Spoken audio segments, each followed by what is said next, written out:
There is a financial lie so normalized, so widely accepted, that most people never question it.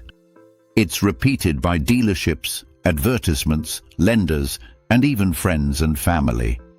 This lie sounds harmless, responsible, and even smart on the surface, yet it silently drains wealth from millions of people every year.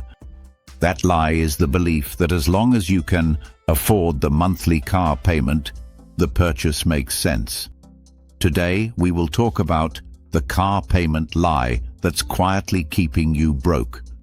So, before we start, make sure to hit the like button and subscribe to my channel.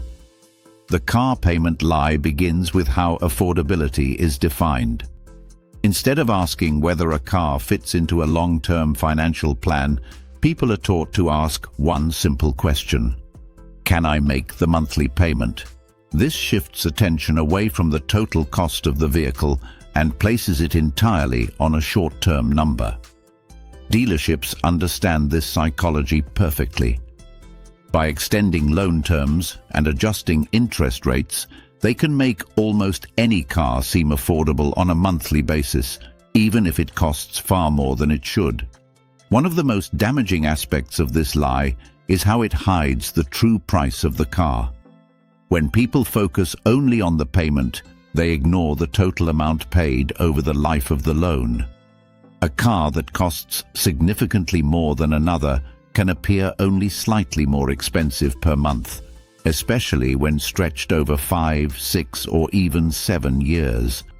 Over time, this leads to thousands of dollars lost to interest and depreciation, money that could have been saved or invested. Depreciation is another reality the car payment lie conveniently ignores. Cars are depreciating assets, meaning they lose value the moment you drive them off the lot. Yet many people finance vehicles as if they are long-term investments. When you take out a long loan on a rapidly depreciating asset, you risk owing more than the car is worth for years. This creates a situation where selling or trading the car becomes difficult without rolling debt into the next loan. This is where the cycle deepens. Many people trade in a car before it is paid off, adding the remaining balance to a new loan. This practice keeps people in permanent car debt, often without a break between payments. The monthly payment feels normal because it never goes away. Over time, this normalization makes it seem inevitable, even though it is entirely optional. The car payment lie also distorts lifestyle decisions. When a large portion of income is tied up in a vehicle, it limits flexibility in other areas. Saving becomes harder. Investing feels impossible. Emergency expenses feel more stressful. Yet because the car payment is framed as a fixed necessary cost, people adjust everything else around it rather than questioning the payment itself. Another hidden cost is opportunity loss. Money spent on car payments is money that cannot be used to build wealth. Over the course of decades, consistently having a car payment can cost not just thousands, but hundreds of thousands in lost investment growth. This is rarely discussed because the impact is invisible in the short term. The monthly payment feels manageable, but the long-term consequences are massive. The emotional side of the car payment lie is equally powerful. Cars are deeply tied to identity, status, and self-image.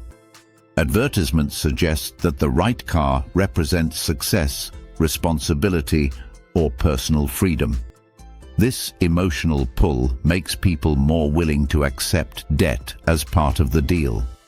When a purchase feels tied to self-worth, rational financial thinking often takes a back seat. There is also a widespread belief that newer cars are always safer and more reliable, which pushes people toward larger loans. While safety improvements are real, they are often exaggerated to justify higher prices. In reality, many well-maintained used vehicles offer excellent reliability without the financial burden of long-term payments. The lie persists because fear is a powerful motivator. Another factor keeping people trapped is how early this mindset is introduced. Many people finance their first car at a young age before they have financial experience. Once car payments become part of adult life, they are rarely questioned.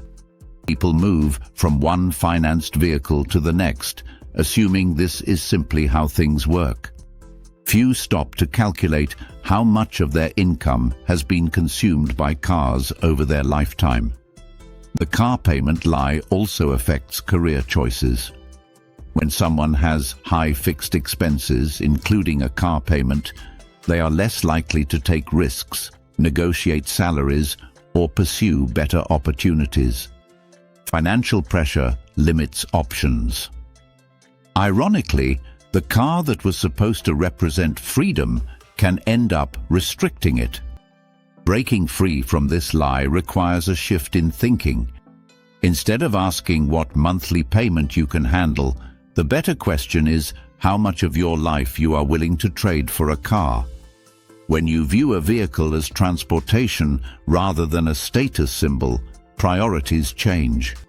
Reliability, affordability, and total cost become more important than appearance or brand. People who escape the car payment cycle often describe a sense of relief. Without a monthly payment, cash flow improves instantly. Saving becomes easier. Financial stress decreases. This freedom compounds over time, creating room for better decisions and long-term planning. It's important to understand that this is not about never enjoying cars or never upgrading. It's about being intentional. The problem is not the car itself, but the mindset that treats perpetual payments as normal and unavoidable. Once that lie is exposed, people can make choices that align with their real goals instead of default expectations. The truth is simple but uncomfortable.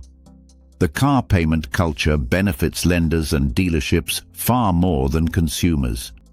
It keeps people spending, borrowing, and repeating the cycle. Recognizing this does not mean you have failed. It means you are now aware. Awareness is the first step toward change. When you stop measuring affordability by monthly payments and start measuring it by long-term impact, you move from reactive money behavior to intentional money behavior. Monthly payments only tell you what you owe this month. They hide the total cost, the interest, the opportunity loss, and the years of financial pressure attached to the decision. Long-term impact forces you to ask better questions. How much will this really cost me over time? What am I giving up to have this today? What could this money become if I didn't lock it into a payment? If you liked this video and would like to see more like it, please give it the thumbs up. Leave a comment and click the button to subscribe.